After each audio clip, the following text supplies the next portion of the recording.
States to hold serious and targeted talks to reach a fair agreement in the US-EU tariff dispute.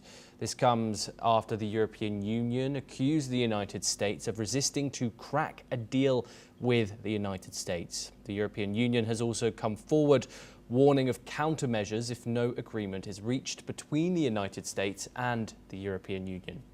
Trump, meanwhile, said he was open to further discussions with the EU and other trading partners before new 30% tariffs kick in next month, and that EU officials would be coming to the United States for negotiations.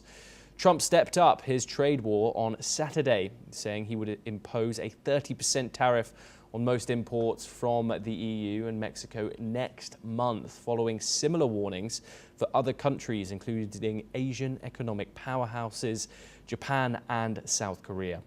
The EU has so far held off on retaliatory measures to avoid a spiraling tit-for-tat escalation, while there remains a chance of negotiating an improved outcome. Let's in fact listen to what the German Minister for Finances said. Wir sind uns einig darin, dass der Zollkonflikt beendet werden soll, dass es nicht hilft, wenn wir jetzt täglich neue Drohungen oder Provokationen erleben. Wir wollen ernsthafte und zielgerichtete Verhandlungen mit den USA. Dafür stehen Deutschland und Frankreich, dafür stehen wir in der Europäischen Union. Wir Europäer sind geschlossen und wir sind entschlossen. Wir wollen einen fairen Deal mit den Amerikanern, aber klar ist, we're now joined by John Rossomando, who's the president of Viking Research Associates and a geopolitical analyst. He joins us live from Washington, D.C. John, thank you very much for coming and joining us on the program. John, the European Union, a huge trading bloc, a huge trading partner for the United States. They have until August the 1st, and there remains hope that a deal may still be negotiated. However, the European Union has said that retaliatory measures will be prepared in the in this situation where a 30% tariff is in fact posed on the bloc of 27 countries. What are your thoughts about the current relationship between the Trump administration? Is there hope here for a deal to be negotiated? Well, it looks to me like the Europeans are digging in their heels, contrary to President Trump's desire for them to respond by lowering tariffs, thus allowing American goods to become more available in the European market. So I think this will have a very detrimental impact on relations. Yes, and also there's been talks of upwards of $82 billion retaliatory measures back to the United States if this deal does come through. Do you think that has any deal-making power when it comes to threatening the possibility of these tariffs being imposed? Well, I think that President Trump is pretty much determined to impose his tariffs, which are the core of his economic agenda and his effort to reduce the trade deficit the U.S. has with its trading partners. Yes, and John, so international economists, American economists, European economists have all voiced their concern over these tariffs ever since they were first announced in April on that big board with Donald Trump in that Rose Garden. A lot of worries about it affecting the American consumer directly. What are your thoughts on that outlook?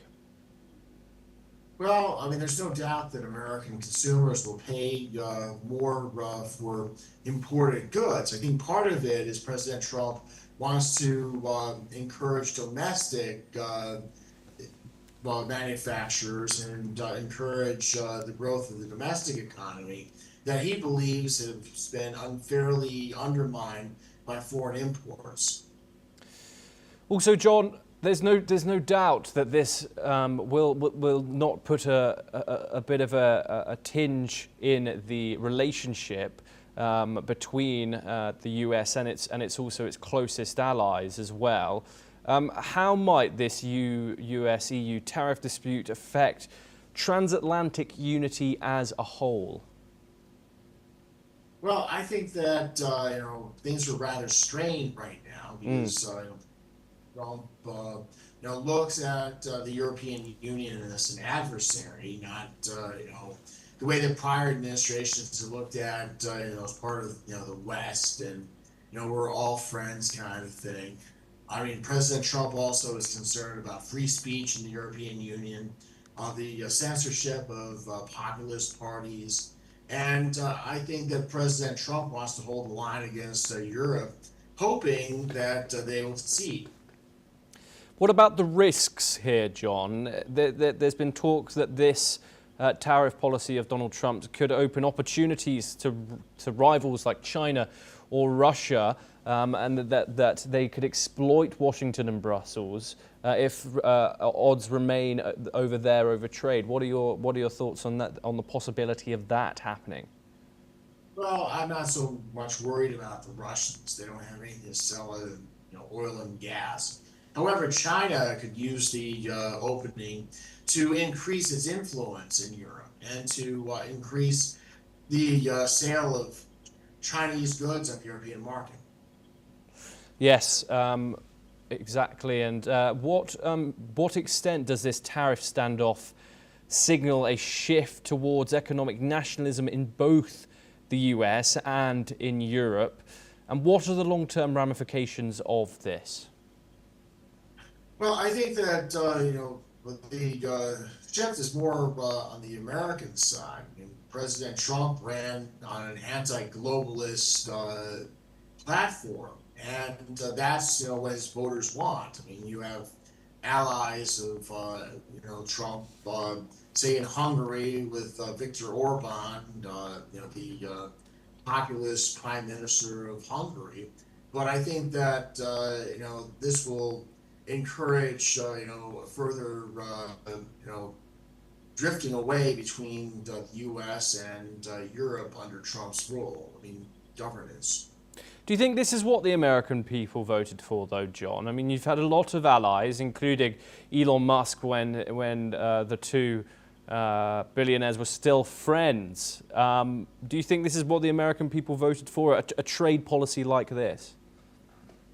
Well, I think that the American people who voted for Donald Trump wanted economic nationalism. They wanted America, first. That's President Trump's slogan. They believe that the World Economic Forum that has personified the integration between the U.S. and Europe for the past 50 years has undermined the American economy and made Americans less well off. So I think that, yes, this is what Americans voted for.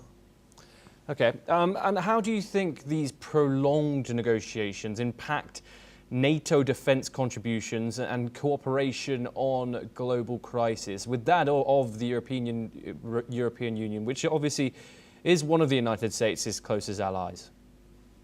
Well, let's look at it this way. President Trump, the NATO defense ministers recently agreed to a 5% GDP of defense spending. That wouldn't have happened without Donald Trump.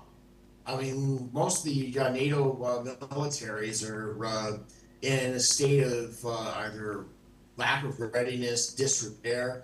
I mean, you just recently had the Germans announce that they're buying 7,000 armored vehicles from Rheinmetall Corporation. That would not have happened without Donald Trump putting pressure on Europe to take up the slack for its own defense.